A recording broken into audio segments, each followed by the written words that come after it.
slops off, we've got our wet rag and all the water here just in case, although we're well away from the wood, so it shouldn't be a problem. We don't have any dangers of anything coming down there. I'm just going to put some of this on here, put some heat on.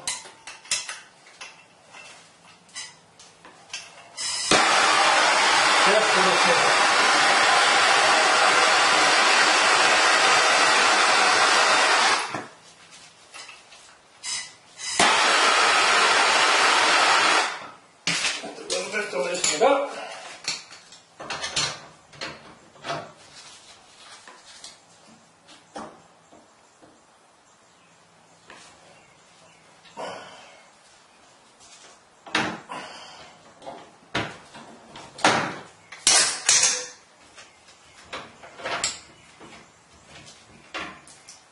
There we go.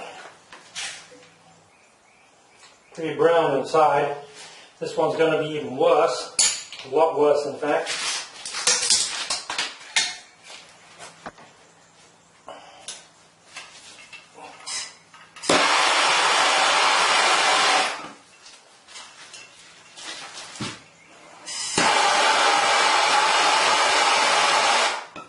Just expand the metal a little bit.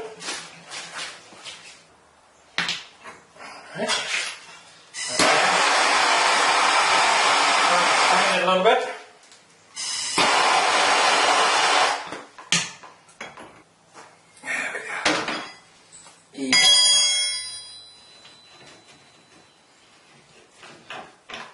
A little bit of heat does the trick.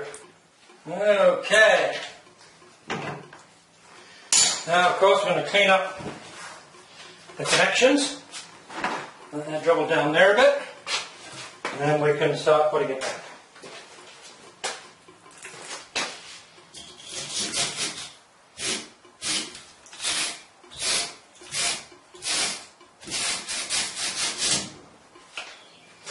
There we go, typically 1/2 inch to 3/8.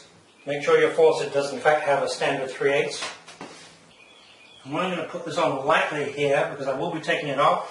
When I put the sheetrock on, I want to have a hole as small as possible, and rather than having a big hole for this, I'm going to have a smaller hole for that. So I'm just going to put it on lightly for now and make sure it's secure so that we can get water back onto the house, and then we can take it off a second time.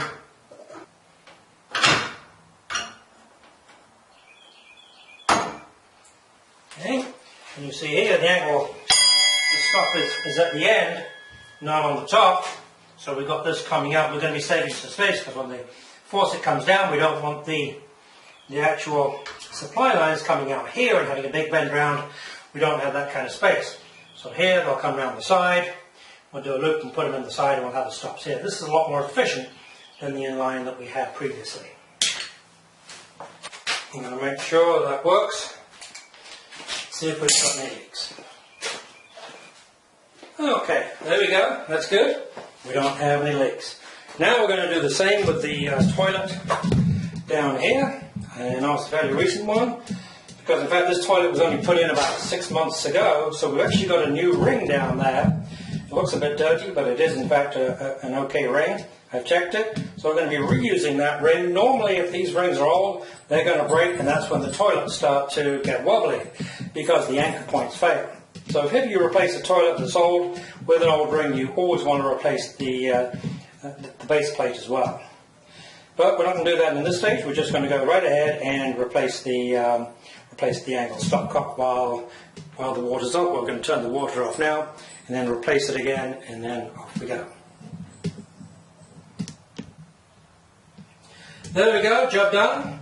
We've got some plastic bags for protection over the new angle stops there. Same thing down here. New plastic bag, a little Ziploc plastic bag there. Because we're going to be papering, we're going to be obviously sanding, we've got some new drywall to count, so there's going to be some dust around. So the last thing we need is having the dust get inside the open nipple down there. Okay, here we go. Ready for the next phase.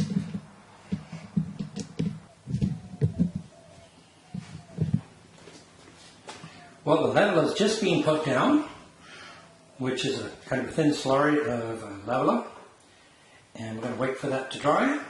We can see those high spots where the vanity was and low spots on the left hand wall.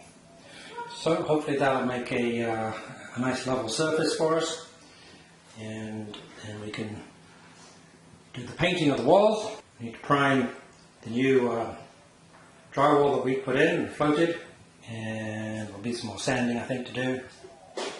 And we can paint. We painted the ceiling, and then we'll paint the walls. And with this level, then all we got to do is to put the floor tile down. Well, here we are. We've got the walls painted and drywall in, and we've got the floor ready for tile. We need to have another sweep, as you can see. The accessories are going to go last. Like toilet roll holder, we're going to have some little shelf down here, and a little towel rail here, and then of course the hand basin and vanity is going to go there. So, next step, just waiting for that paint to dry, and in a few days we'll put the tile down, and I'm just going to obviously go around the outlet down there.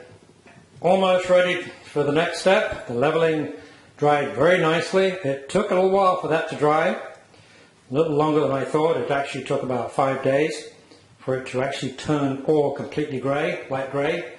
Don't put tile down here if you've got any kind of dark spots. Make sure it has dried out fully. You can see the extra light that we put in here, which is actually pretty cute. I kind of like that. Gives just a little bit of extra accent light around this area that was dark, because there is no ceiling light. As you can see, we just got one overhead light here over the vanity, but nothing down here. So it just gives a little bit of extra accent lighting.